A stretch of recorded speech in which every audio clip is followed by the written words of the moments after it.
Folks, welcome to a special edition of the Jake Feinberg Show and part 2 of my interview with Tony Saunders, the great bassist. And we pick things up with Tony talking about growing up and learning music and music production under the tutelage of his father, Merle. With definitely being around my dad has helped. I'm able to do all types of music, whether it be jazz, straight ahead jazz, whether it be, the contemporary jazz, whether it be country, whether it be gospel, whether it be, folk music, or whether it be rock and roll, or whether it be like jam band stuff. I just encompassed everything that I watched him do, and now it's part of my everyday life. I stop and think that, from when I was very young, I got exposed to studios and saw people recording, and from 8-track machines all the way up to whatever it is now, working on an SFL board, the highest quality level. You had a friend of mine on your show that I listened to a little while ago, Melvin Seals. Oh, sure. I remember when Melvin Seals had a 4-track, and so him and my dad would do stuff, and it was on 2-track and 4-track, and then it went to 8-track, then 16, then we were at Fantasy all the time. I remember when Fantasy only had 8-track when it was in San Francisco, and then I just saw it evolve, and I always paid attention to the production. I always paid attention to the producers and the engineers, because I engineer as well. I didn't realize that would be my life, 25 years later. But I guess starting in 1981, I really started to, so I was 26. Starting from when I was 26, I really was trying to be a producer and a songwriter and engineer and a bassist. So I tried to put it all together from then, totally. What were you? It's funny. A buddy of mine in the new media world, and one of your good buddies, Michael Hinton. Mm-hmm. He was in a band with your dad. Full Moon, was it? No, it wasn't Full. That's another. High Noon. High Noon. What were you doing in '81 though? I mean, where was your professional career at that point? Oh Lord, I was playing with David Crosby and the Hawkins family. Wow. Yeah, I did that. Whoa! On the simultaneously for 5 years. Besides, I had an R&B hit record on another artist, Robert Winters and Fall, had this song called Magic Man. So in 1981, I had my first hit record that went up the R&B charts. The song that I wrote totally was When Will My Love Be Right? And that came out on Buddha Records on the artist Robert Winters. And Robert Winters. Wow. Robert Winters and Fall, phenomenal singer. Man, he had some stuff that I'm still trying to get out that he did with my dad. Just his singing was like breathtaking. Well, what made it so good? Man, he just can sing. He was a guy in a wheelchair, wow. And man, he could sing from the bottom of his heart. And my God, I'll send you some stuff. It's I guess traditional R&B type voice. And so one of the songs that he demoed called Come to Me for my dad, we went to L.A. to record that with Johnny Mathis with my dad. And he did the demo, and Johnny Mathis heard the demo, and he was going like, why do you want me to sing it? So it was just a classic voice. And the guy, Robert Winters, he had a hit record called Magic Man, and it was definitely, like up there on the charts, up in the top 20 on R&B and the top 100. Did you have anything to do with? Did you play a role in San Francisco After Dark, that hit that your dad had in '82? Oh yeah, I'm playing bass on it. Oh my God, dude, Tony, I'm gonna just admit I can be honest on the Jake Feinberg Show. It's my show. I have not ever heard that before. If you even have like a CD of it, I'd love, because you know what, the record is it's an expensive record. Yeah, it's hard to get. It's hard to find. That's a great record. I think that guy Robert Winters is on that record. That's why. Wow, and he's singing on that. That was I'll have to find it. I will find it, but I have it somewhere here. No, there's one there's one on this online site that I check occasionally. It's like San Francisco After Dark, Merle Saunders. It's like $38, $39. Yeah, no. Hey, you know what? With the just a little sidebar. So I have a new band now called Keystone Corners. Besides doing my jazz stuff, and with Michael Hinton and Bill Vitt and Steve Abramson from Tucson, and Diana Morago from Marengo, the girl who used to sing with Paul Kantner. Wow. And Keith Dion. And we're playing like the music of Merle and Jerry and a couple of Starship tunes, and then some of my songs from that period. We got a new band for you to look out for. Well, I have a question for you, Tony, like, because I'm curious, with that sort of pedigree, of musicians, do you anticipate that a lot of original stuff will come? Yeah, we already, I have a song that I originally, the song is called It's a Love Theme, and I originally did that song to give to Bonnie Raitt, and her record was already done by the time we gave it to her, and she really liked the song because she kept it on hold for a year, and she never recorded it. Right. And so I want Diane to sing that one, and we got a few ones. I got a song that I did with Buddy Miles called "Come Back" that Buddy Miles sang like no end. I mean, there was one thing to work with Buddy Miles. I mean, he's a great guy and everything, but there was different stuff. But he was a great guy. I loved him. Well, yeah, I mean, are you saying as far it was substance abuse or just like personality? Yeah, I was around it when it was that stuff, and it was just like, I was around Crosby when that stuff happened. Yeah, I was gonna say Crosby. Like I saw. I was there in Texas when he got arrested. All I'm going to say is I saw some sort of like Maury Povich show, going back 20 years. Like Crosby got arrested in '85, I think. Yeah. And he didn't look like he even belonged on any planet. He looked insane. I was square to the apple when I met David Crosby, and by the time I was at the end of the 5-6 years, I had seen a lot. Tony, that is really a compelling story. And you know what? It seems to be a reoccurring theme, less so with your pops, because I think your pops, probably the military background really gave him a real sort of structure to his life and steered him away from that. But Melvin Seals talked about. I mean, you probably heard the story. He had no affiliation with the Dead. Didn't really know anything about him. Shows up at club front, and man of the church, gospel, right. and he didn't know Melvin. Because Larry Van, Melvin, and myself, I played on probably all Melvin's gospel records for a period in the 70s. Get out of here! I was probably like 19, 20, and Melvin had this studio, in his sister's basement. And, we didn't, we all were church people, and Melvin was really church person.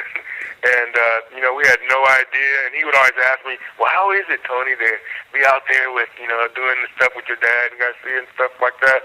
And then I think the first gig he got was with Elvin Bishop, and then, on to Garcia and stuff. And, but yeah, we were, I played on probably 9 or 10 albums for Melvin, prior to him getting exposed to, I think the first person that he hooked up with was Mickey Thomas and Elvin Bishop. I think it was even Mickey Thomas, and then I played with Maria Mulder before he did. So then he started playing with Maria Mulder, and Maria Mulder with John Kahn. So then that's how they got hooked up with Jerry. Yeah. So did you know Melvin like? So you knew him in music circles. Yeah, I knew him since I was really young. And he was out playing like if you were out playing. I have a question for you actually. What? Because so I really want to get this story down. I want to nail this story down because this is part of music history. And as an aside, Tony, I never sent you this blog. I put it up online, but I'm sorry. Somebody took a really nice clip of our interview last time and put it in there in a blog about what it was a venue that your dad and Garcia used to play, or Aunt Monk used to play at, the Sand Dunes. And what is it now? What is it now? But I don't I don't No, go no, out that's there. what he was talking about. It's like some like antique shop or something. I don't know, but the point is that you're quoted in this blog, and it's like Broke Down Palace or something. It's pretty classic, so I'll send it along to you. But what were you doing like right on the cusp? There in 1973, there came a call from Parrish or somebody or saying Con can't make a gig. I just want to know the date, and I need a first generation soundboard of that. I can't tell you the exact date, but I do know this, that Con was playing with Brewer and Shipley at the time. Right. And then so my dad said, when I first started getting good, my dad, I would play like at the end of the night, like on one song. And, but I was there like every day. And I could play just like John Conn because I learned from him. I could even stand like he used to stand. I could still do it if I have to, if he wanted to. But it's like inside of me. I went to John Conn's house. Him and his wife, he would sit there and watch me play, and he would tell me stuff, and then he would tell me to listen to James Jamerson. And so what happened was, so then I got to sit in with them. Why the Sand Dunes came about is because when I sat in at the end of the night, I would play one song. Then my dad said, hey, I'm going to take this place on Monday night so that you can learn all the material. And it was basically, he started Ant Monk so that I could have a group to play in that was on his level. Right. I did play with a lot of other groups, like, with a lot of people my age, because I grew up with the Hayes family. Chris Hayes ended up being the guitar player with Huey Lewis and the News. Sure. And we played with Esther Phillips together. Bonnie Hayes, his sister, wrote a lot of hit tunes for Billy Idol and Bonnie Raitt. And when you say you played with them, you were hired to go on tours with them. You cut albums. We had a group called Sweet Meat, and we were just like really young kids. Wow. We opened up for Billy Cobham and Billy Cobham, the George Duke Billy Cobham band. When they had like Alfonso Johnson and. Oh yeah, no, that's more like that's more like 76. Okay, well we were still together then as a group because we opened up for that group at Keystone, Berkeley. Did it? I mean, it left. Can you put into words what we continually love to talk about? Is this idea that all your mentors were like some of the most incredible.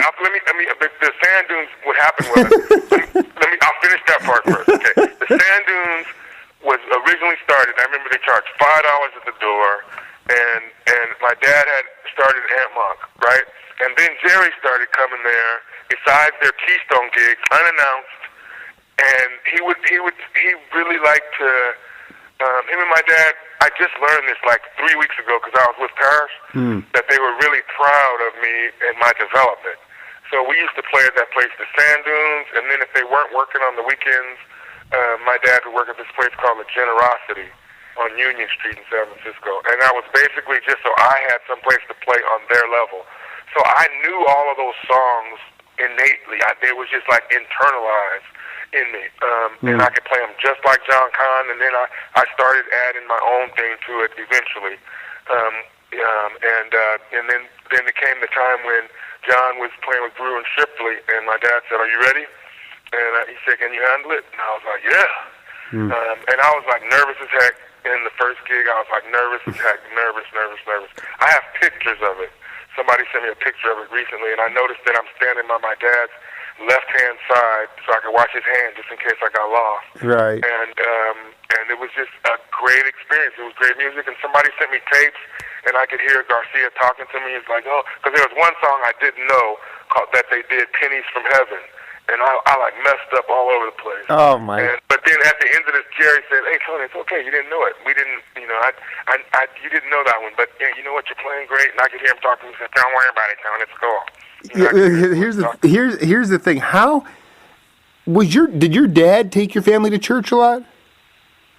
Did my dad take me to church? I mean, no, because you said like Melvin was a church going guy and you guys were church going, but it was different level.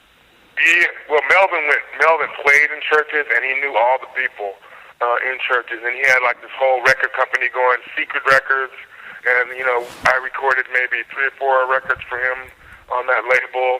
And then I went to church. My grandmother took me to church every Sunday. Right, I was gonna say because your dad was down in the Fillmore district, wasn't he, most of the time? Yeah, he worked at Jack's, and then they had to play, till 2 in the morning, and then they went back for that jam session from 6 to 10 or something like that. Then he went to sleep.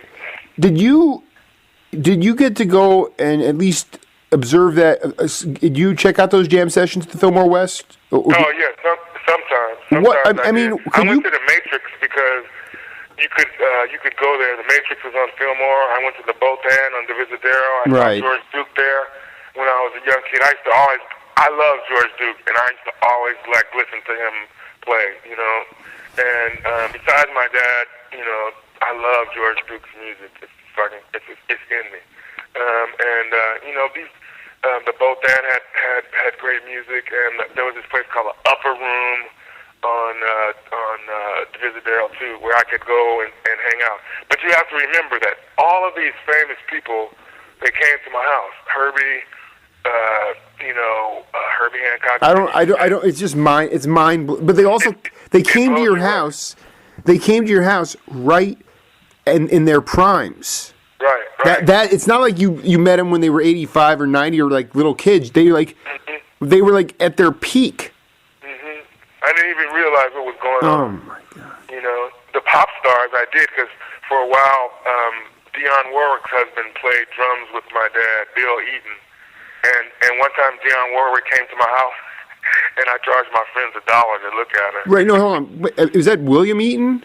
Yeah, William Eaton. Yeah. Dude, he played drums with your dad? Yeah, he played drums with my dad. You know who else did? The guy that ended up marrying Natalie Cole, Andre Fisher. I don't know that name, but I sure as heck know. William Eaton. Dude, William Eaton made some serious albums in this on the Black Jazz label in the '70s. Yeah, and then his son is like a tremendous producer right now. Do you like Khan? You'd go to his house. His wife would be there, and he would be giving you. Would you actually play and like he would instill confidence in you and give you pointers, and it was one of those things where the basic stuff. The first guy to ever teach me anything was this great guitar player that played with my dad. John White Jr.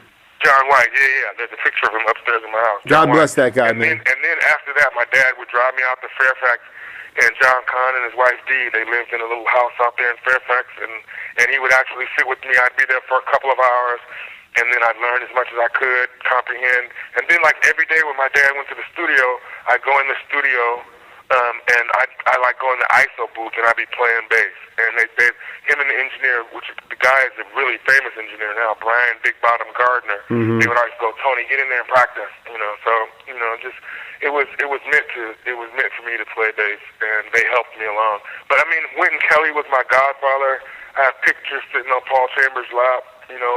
It's just like, it's amazing stuff. I got a picture of my Miles playing with my dad at Jack's at that 6 a.m. thing. Your dad doesn't get enough credit for, he wasn't, like, I guess, how am I supposed to say this? He just doesn't get enough credit for being a jazz musician. My dad? Yeah. Yeah, but he was a jazz cat because he taught me. Well, that's what I'm saying. I mean, you start talking about, I'm talking more about the Galaxy stuff that he did with your cousin Eddie Moore. Right. And just, I think that's what Garcia loved. I think you told me that before. I mean, the thing about your father, he broke down very complex things in very simplistic terms, and he was able to, and he went over things repetitively, so you really got them. And I think that he was just a very, very good teacher, and he knew the fundamentals, and he extrapolated off of that because, he was in the jazz. That was a heavy West Coast jazz scene. He played with I have some of the outtakes. I just got them. Actually, I got them the year that he passed away. This is the last 2 weeks of his life. When we got that call, and the doctors said, well, there's nothing else we could do for him. I'll never forget that feeling. But I wanted to do something special for him. So I was in LA the next Monday. This happened on a Saturday when they told us that there was nothing else they could do. So that Monday I was in LA and I was working. I did a session at Fantasy, which is owned by Concord Jazz now, right? And so I got the outtakes of his trio stuff. I still have it if you want to hear it. Oh, man. But check this out. I knew none of the song titles, right? And my dad couldn't talk at this point these last 2 weeks. So I had a friend that worked in the warehouse, and I said, man, they're not gonna do nothing with my dad's music, and then burn me a copy of his outtakes of his trio stuff that they never used. And so I have it. That's huge. So I brought it up to my dad, and I go, and I played it for my dad, and I go, hey, Dad, this song is I Pity the Fool, and he would shake his head like, yep. And I said, this song he did a jazz version of that tune. I don't know the correct name of it, but Billy Joe McAllister jumped off the Tallahatchie Bridge. Yeah, he did that song, and Lonesome Fever, you know, all of these like cool jazz tunes. I didn't even know the name of them, but I was able to tell him it because when I was a little kid, I listened to him play that stuff over and over again. You know, and you know, it's amazing. The trio stuff. I have the last trio thing that he did. It's that thing that I sent you.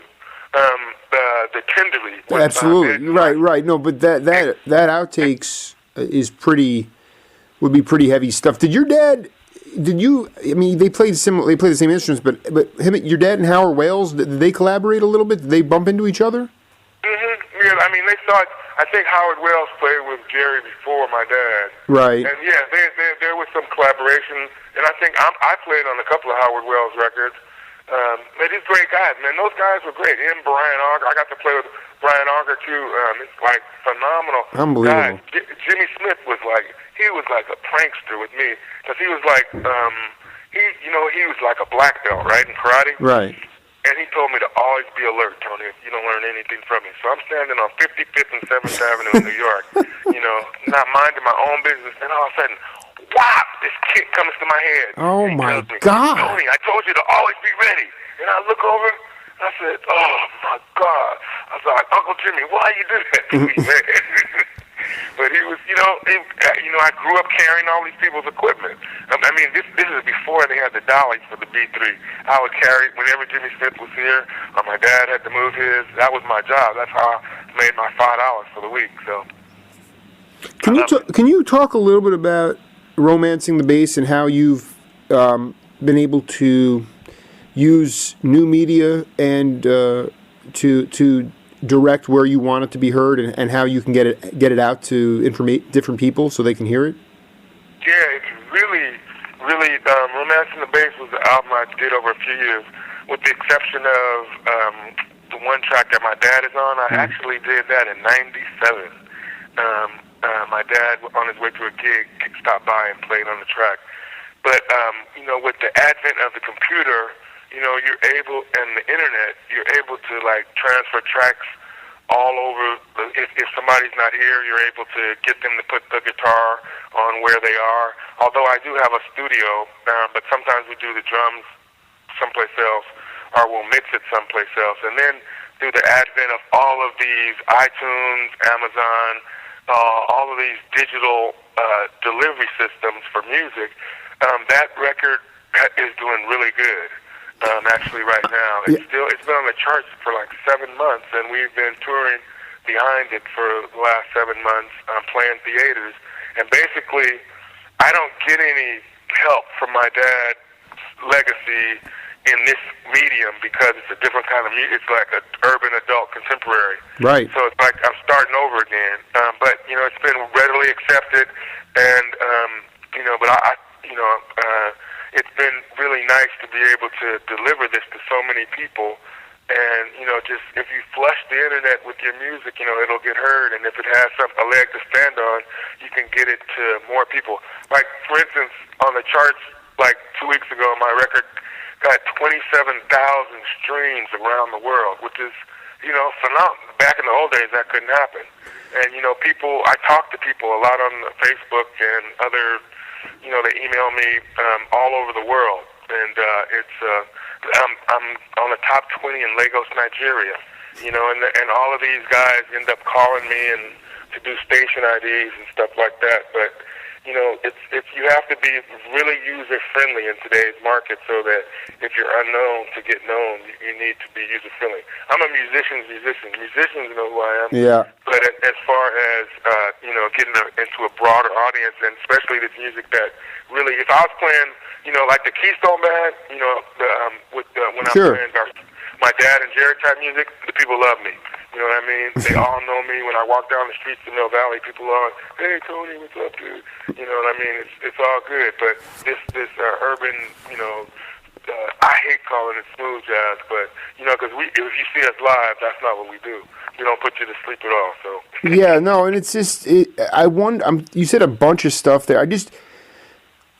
I mean, in some ways, it's convenience and it's easier. You can say, "Hey, I need you to put your guitar track in," and just you can put it up on them and they can do it in their own way. But right. There's something about that intimacy, the being in that studio together and flushing things out, and actually, within that construct. I remember the skipper Henry Franklin, great bass player. He talked about a session that he did with Michael Howe, although I think it was... No, Michael told me that all those... What happened was, the guys would show up, Orrin Keep News was like, "This is your deal, it's Michael's date, go for it." And those guys, the company is very supportive, and they would all chime in with really good ideas. That kind of gets lost, you know what I'm saying? I got to watch a lot of those sessions, those fantasy records, Michael Howe, Right.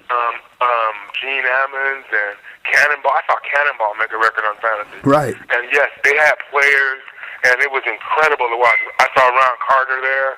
It was just like, it was incredible. It was a different day, though. But that still happens, though, on records like with the Keystone Corner Band. We'll record that live. Exactly. But that speaks to the musicianship. That's a different type of band, different type of musicians, right? Right. I mean, Vit's gonna have some input. Obviously, they're all gonna have input. Yeah, they'll all have input. And me as a producer, if it gets too carried away, I'll keep it so that it's like in the same box, but a lot of different ideas floating around. How could it get too carried away, though? That's great, man. You don't want them to go too far. Somebody has to have an idea how to pull it in. But just for example, my friend Nicolas Cage just recorded with Alfonso Johnson. And the rest of the guys, I forget the guys are all famous who he played the session with, but they went in and they did this James Taylor song, and they said that they all worked it out in the studio, and even though Alfonso produced it, it was good. It was really good. Right. Shower your people, you love me. They did that song. Oh yeah. It's like awesome. Is it Mexico? Yeah, I forget. I'm not. Yeah, shower. You know what it is?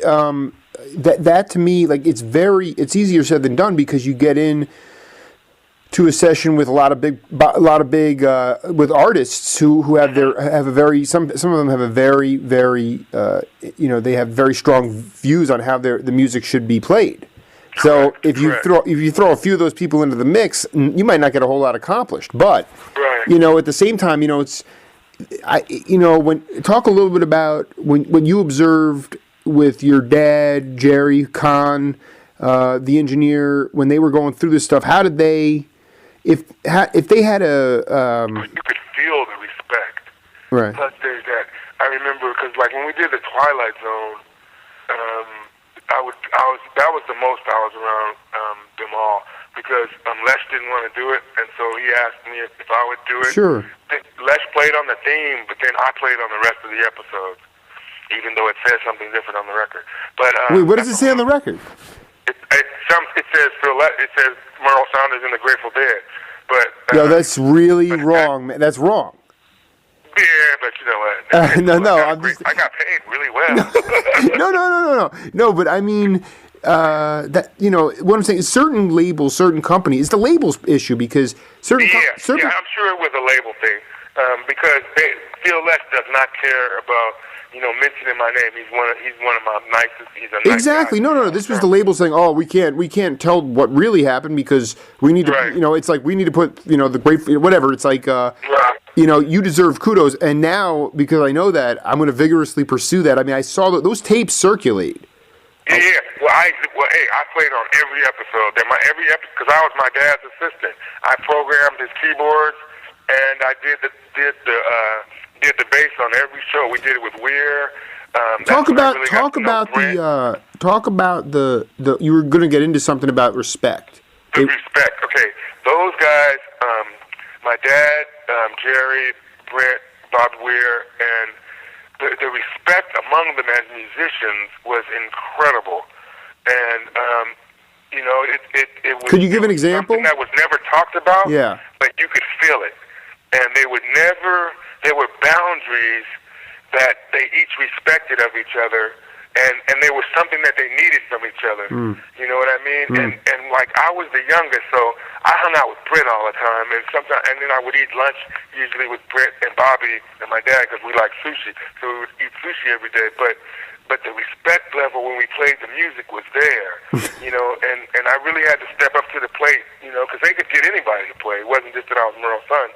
If I wasn't cutting it, they would have definitely got somebody else. Right. And then Brent, it was just like phenomenal to be around them and to see Jerry put the chords. And Jerry would usually spend 2 or 3 hours probably 2 or 3 hours per episode. 1 day or a day and a half doing his parts. And it was great. My dad would set it up. They would set each other up. It's just like a great basketball team. Somebody has to set it up. Somebody has to bring the ball up, which is on that particular sessions. My dad would set everything up. Then he'd bring in Weir to play with him. Well, it was actually Brent, Weir, my dad, and myself. We were there every day. What was it about? This is first of all, the sushi thing with Midland is so classic, by the way. But what was it about the Twilight Zone? You wanted to get that pretty hypnotic effect, so you brought in your dad was playing certain keyboards and synths, and Brent was playing other stuff. How did? They played different stuff. Yeah, my dad played certain things, and it's so much that you have to do. That you need to have. My dad probably played organ and Brent played piano, or you know what I mean. And then when we really needed to get the spacey, kind of like the Dead kind of vibe, they both played at the same time. Oh man! And it was an incredible experience. It was a great job for 2.5 years. How did you? So they set each other up. Were you in there playing with them as a as a quintet or whatever you would say when Lesh was not there? You'd be actually playing live with them. Mm-hmm. And so, I mean, for you, compare that experience and how you felt that first time with being with your dad and Jerry back in '73. Well, I had no idea, like Melvin, I had no idea of the enormity of the whole situation. It was just like I got paid, and it was like wow. And there were like lots of people cheering, and everybody loves you, and that's a great thing when you're a kid, to be accepted right. by just an entourage of people. And I didn't even realize what was going on. I also hung a lot around Yorma and Jack because my friend who played in Aunt Monk, Bob Steeler. And then he came and played with Aunt Monk for a while. Then he got the gig with Hot Tuna. So I was around Yorma and Jack too, and they did the same thing. Jack would show me stuff. Jack gave me equipment. He cried one time when he saw me play, like about 5 years ago, and that just touched my soul. And he gave me his signature bass that he had. It's just like but these guys are all really proud of how far I've come. They just think that it's really a great thing. No, and I think not just that, Tony. It's this idea of just, I mean, every single person has, their life is not perfect by any stretch, and you have hurdles to climb. I mean, I do right now, and all you can do is keep moving forward and keep progressing, and that's what you've done. I mean, that's what you've done with music. It's so much easier to just say, all right, I'm going to hang it up. But I think really your creativity still, I mean, that's what drives you. Right. The only time I felt like hanging it up was when my dad passed. Absolutely. Well, I mean, of course. I mean, but that was, I went through, he died on a Friday, and I went back to my studio, and check this out. And this is a for real story. I'm not blowing smoke up here. All of his his pictures in my studio were like tilted to the side, and I never remembered seeing them all like that, you know. And then a couple days later, it was just they were straight again. And I was like, And then I sat at the piano and started playing the piano, and I played stuff that I never played before. And I was like going, I don't know where it came from or whatever. And I mean, I could play piano always, but I couldn't do this stuff. And I was playing turnarounds and 2/5s and stuff like that. And I was like, well, maybe he passed through here on his way to the other side and gave me a little knowledge, and he'd be happy that I keep going. So between that and Narda Michael Walden talked to me and said that I got to keep going and keep the legacy going. So, you know, that got me back in line, because for a couple of days I was just like, oh, I want to do something else now. You know, but you know, it's just that was my life, and I didn't realize how much my heart was into my dad. You know, I kind of get mad at myself but I had to grow up. I get mad at myself for when I had to stop playing with him and go do other things, but I wouldn't, you know anything.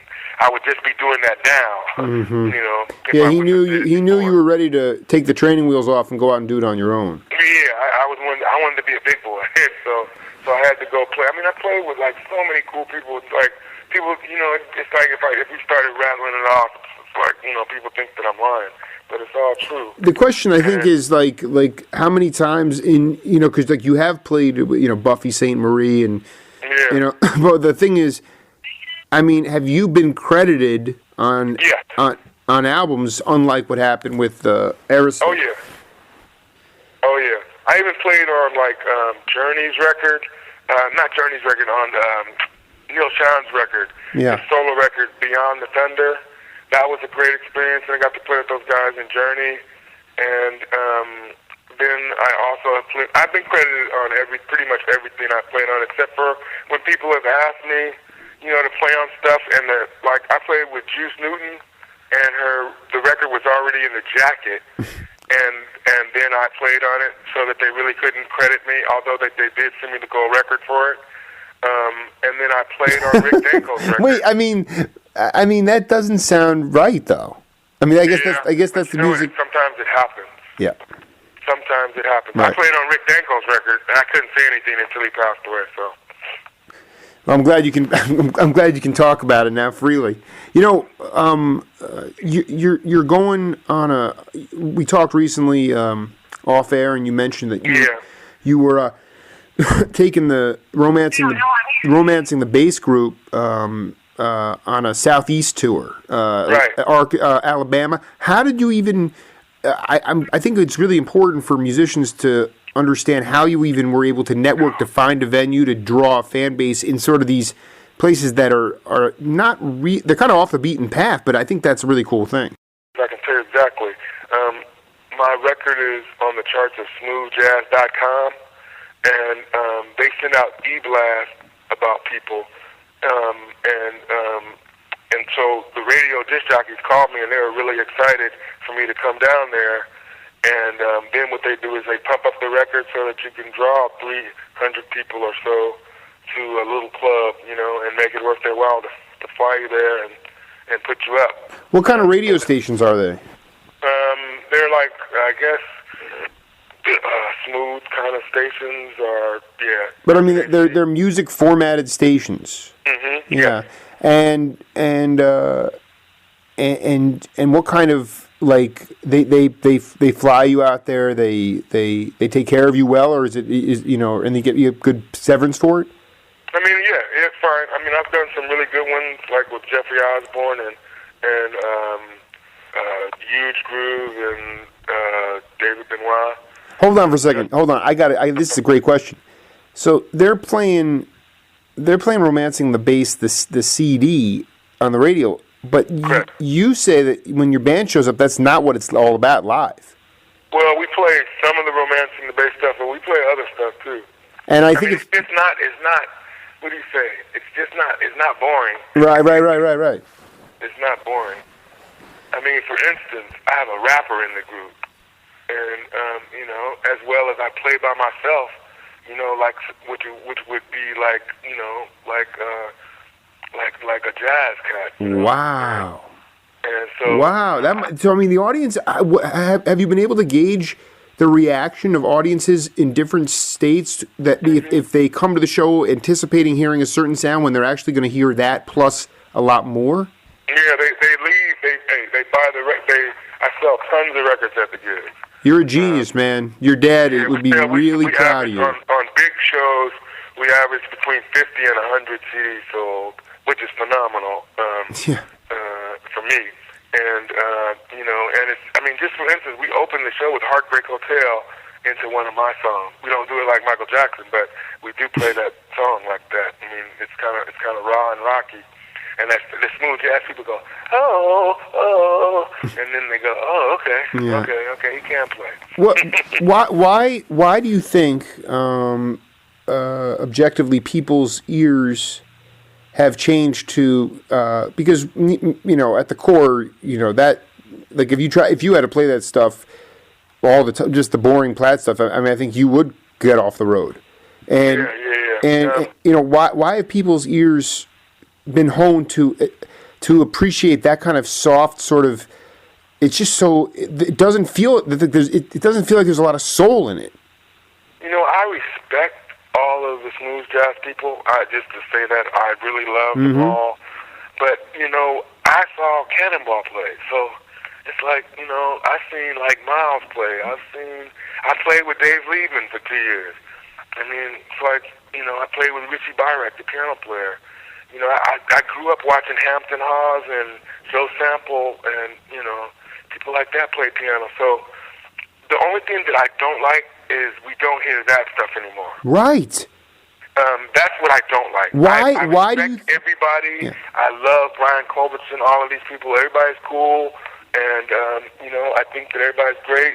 But I just don't understand why you would, like, one of my favorite songs right now is, I love to listen to George Duke playing Sweet Baby, that song that he had a hit, but I love him just playing it on acoustic piano. He does have a version on his jazz record with him just playing it on acoustic piano, man. It's like off the hook, and it's like way more jazzy than the hit was that he and Stanley had. But, I mean, if you even go back farther and you do, like, you go to George Duke, it was his first album on a label called MPS. He did it with, he brought in John Hurt on bass, Ndugu on drums. Oh, that stuff is great. Dude, Airto, I mean, when I hear that when you say George Duke, that's what I hear is that, like... Oh, see, now, don't get me wrong. Yeah. When I'm at home listening to music, I listen to that stuff. If I'm just... I listen to real music, you know what I mean? I mean, because that's the hardest stuff to play.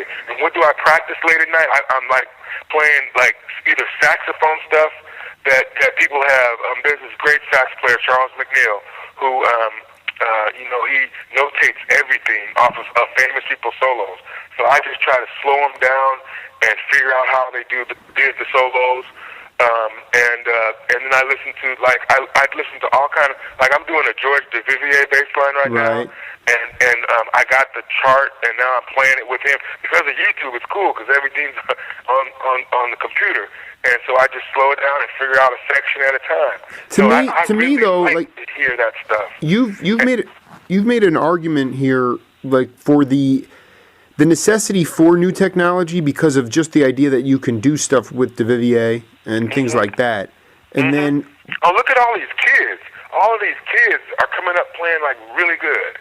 And that's because they're not like when we were kids, we had to put the needle back on the record. Now they just back it up a little bit and play it again. You know, and it's easy, and you have so much access to seeing people play music. I would also argue that whether it was Cannonball or your father or Jerry or Groove Holmes or Wes Montgomery, there were serious leaders back then. Serious musical leaders. That Dizzy, I mean, the list is longer than you could even go. And there's a few that are still, like, I mean, Chico Hamilton, Horace Silver, Gerald Wilson. There's, I mean, guys I've talked to, I mean, those, I mean, but when they were in their prime, you didn't screw around. So as a result, it seemed to me that especially for African Americans, there was a period of real prosperity there. And for music, and there were a lot of them could play instruments, and you lack leadership. But and you know what? No matter, you know what? All the rock guys, they know that those guys could play. Right. You know what I mean? Yeah. They're very well aware of it.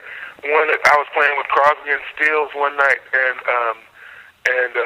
we're playing, and they're like looking at me, going, "Tony, is this cool what I'm playing?" I'm going like, "Dude, you guys got 40,000 people here to see you guys. Why are you worried about?" Don't be modest. That must have been a thrill, man. That must have been a thrill.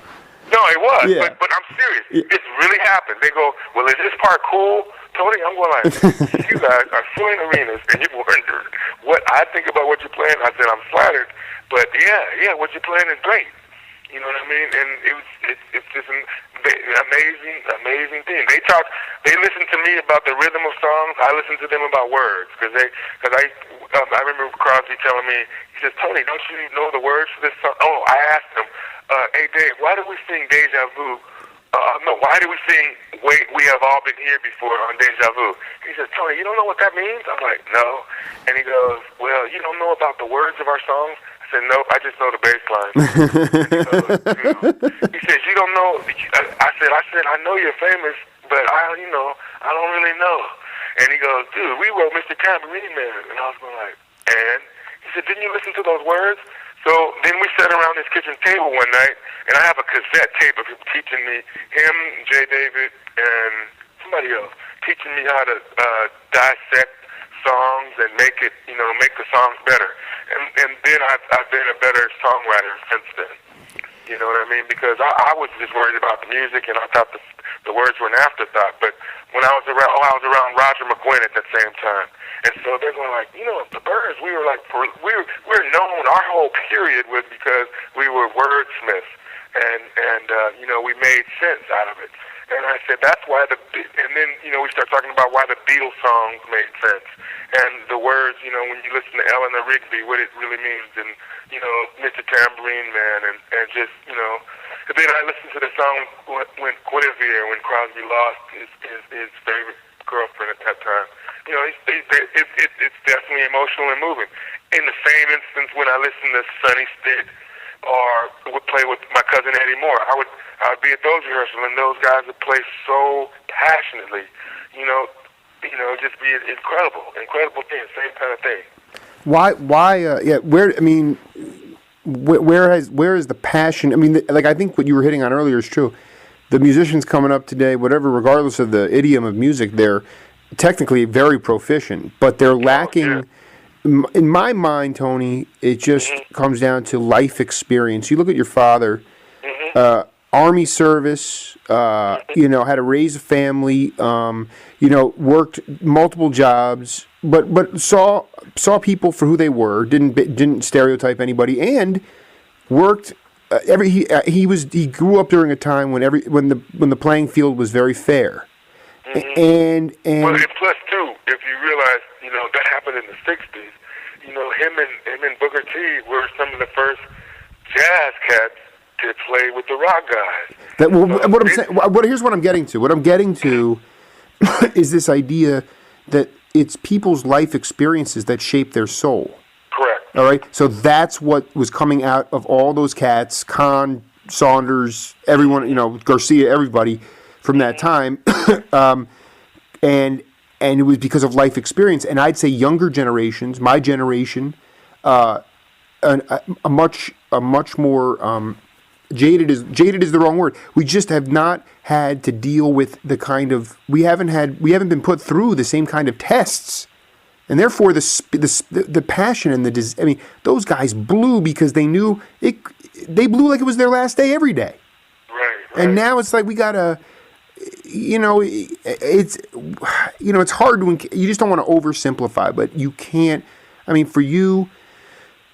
During your formative years, you were listening to Cannonball and playing with Jerry and your dad, and now all those records are the records that I have, and it's the crossover groups that I thrive on. It's like Big Black and Howard Wales or your dad and Garcia, the flip-flopping of jazz and rock and bluegrass. I mean, really, that was your dad and Jerry were more sort of Appalachia than anything else, They did, and if you notice, in the groups they did harder songs. they didn't just do easy songs. No way. Really hard. But it was songs. jazz. I mean, I listened to their jazz stuff, and you can tell. I mean, you can tell right off the bat, Jerry's just not. He doesn't sound like a jazz guitar player. So Right. so some of the stuff. But you could hear also because I listen, even when I listen to that stuff now, you can hear when he caught on. And you can hear it when he doesn't know what's going on, and you can hear it when he caught on. Wow. Wait. When would you say he? I'm curious. I want to do that now. When do you think was the year he caught on? Like Legion of Mary, or before that? Well, when him and my dad would have those private sessions, he would figure it out, and then he started learning how to play over more extensive changes, and it made him a really a better player. Now, I'm the kind of guy that goes, I love the Grateful Dead, everything that I heard, and I think that they really sounded great in the 90s. I thought because they went back and made everything, they tightened up the loose ends to some of those songs. You know what I mean? Wow. And yeah. The music sounded so good.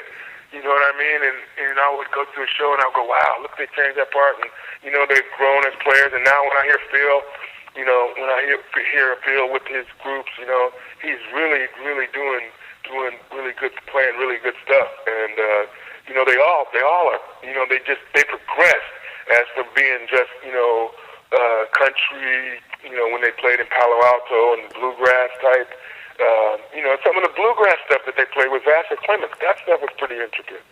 And David Grisman, that stuff was really intricate. And it's just, and it's great to have you as a modern day player thriving in the modern world and actually being able to, and to be able to hold on to the experiences of the past and stay in contact with people like that and reach out to zealots like myself, because there's a lot of guys. I mean, I've done over 150 interviews now, Tony, and I've interviewed a lot of guys, and by and large, a lot of them are still they've reinvented themselves. They figured out how to survive.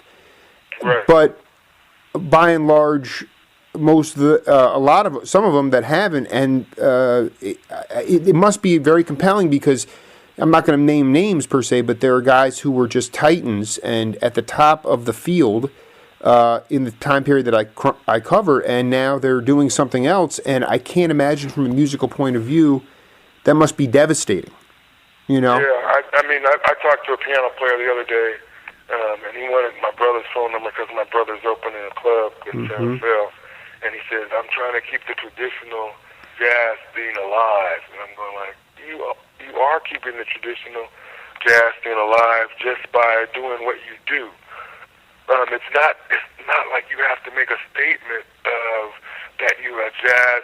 I think that back in the day, like your jazz cat, the purist of it all, the world's too diversified now, and it's too easy to go from San Francisco to South Africa or to Denmark and go to Japan. Right. We all have access to each other now, so yes, it's changed a little bit, and, but still that stuff. I mean, that great upright bass playing, when you hear somebody really playing the upright really good, there's nothing like that. Yeah, and it's funny, go ahead, continue. I was going to say, when you hear like an acoustic, when you hear somebody play like McCoy, you hear those runs with those 11s in there, to me there's nothing like that. But, so I play it on electric piano. Sometimes when I play electric piano on the chord, the jazz guys, they'll go, oh, that's a jazz chord you're trying to use on your music. I say, no, that's just what's in me. That's just what I hear on this particular song. Right. And it's jazzy as hell, because that's what I like. Mm-hmm. No, it's funny. I'm promoting a concert here in Tucson with I'm honoring an unsung hero from Sierra Vista, Southern Arizona. His name is Lamont Arthur. He's an organ player and a piano player, and it's amazing to sit in on these rehearsals, Tony, because we put a quintet together, and Lamont, me and Lamont are pretty connected spiritually, and it's kind of come together very naturally. But he everybody's idea of what they think somebody else thinks fusion or jazz or funk is totally. I'm not, like, when I had to explain to them at one point, I'm not. I didn't bring you guys in to play standards. I had you guys come in because of you guys are all heavyweights. I want you to play original stuff, or if you're going to do something, do it from like an urban gut bucket soul kind of thing. Like, and all of a sudden the guitar player starts singing Inner City Blues by Marvin Gaye, and they bust into this totally funky thing. Right. It's a mindset. It's a state of mind that our society is out of now, and and that's very bothersome. That's part of the reason I'm doing this, because I just want, and I saw those guys go back to the sissy soul strut in milliseconds. Now, not everybody can do that because it's really outside the box, and you know that. Not everybody can. You know who told me to play out of the box when I was really young? Who? And you interviewed him. I think the guy. Did you ever interview Calvin Keys? Dude, I posted a picture of him on Facebook the other day. Yeah. Okay, yeah. I thought that I heard it. Yeah. On him, man. Calvin Keys. When I was like, now he came and played with my dad when I was about 19, 20, and he goes, Tony, did you ever hear Cucumber Slumber? And I was like, no.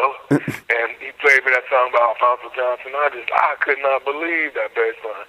And he said, yeah, what I want you to do, he said, you're a good player, but I want you to think out the box. And then there was also another time when I'm playing a gig with him and my cousin Eddie Moore, and I didn't know the changes to this straight ahead tune. And I said, Calvin, what are the changes? He said, Tony, you need to learn it. So they wouldn't tell me. Wow, dude, Calvin, we are getting this. That's great. You know what? We talked for 3 hours. I mean, he did a concert for me last year. He was just unbelievable. But he read me the riot act because he got. I didn't. It wasn't the payday he was expecting. But he did talk about your father. But I could tell that your dad identified him real quick as a humble guy with Nebraska, Omaha roots, but really talented. And as always, could just flat. And he could still play. And he can. And what I like about Calvin, he can look you in the eye, no matter if you're Tony Saunders or you're the skipper Henry Franklin or whoever it is, and he's secure with himself enough to he can teach. He's a good teacher. Mm-hmm. He's a really good teacher, and he can walk you through stuff. Very proficient, and it just seems like. I guess, Tony, as I conclude here, I want to say thank you for continuing to hold on to those feelings of the past, and I'm sure it's really pretty easy because you basically hung out with some of them. I mean, I just interviewed David Gans. Gans said that Owsley Stanley, when he first met members of the Dead and they were easily some of the smartest people he'd ever met in his life. Correct. And for you to be with, and then you getting absorbed with the blues and the family connect with it, your family, musical family, with the Dead, and then all the jazz cats like Herbie coming over, what a beautiful existence. And you know what? You should be proud because you've carried the torch and you've continued to move on, and it's that spirit that keeps you moving on. And I'm really happy about it, man. Oh, well, thank you very much, man.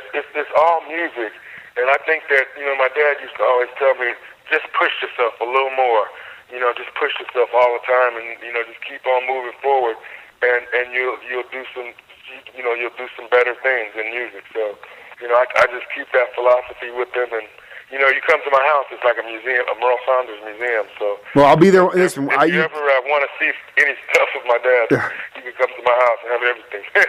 Hey, Tony, man, much love, and we'll talk real soon. Have a great Memorial Day weekend, man. Okay, man, you have a great time too. Thanks again, Jake. Peace, T.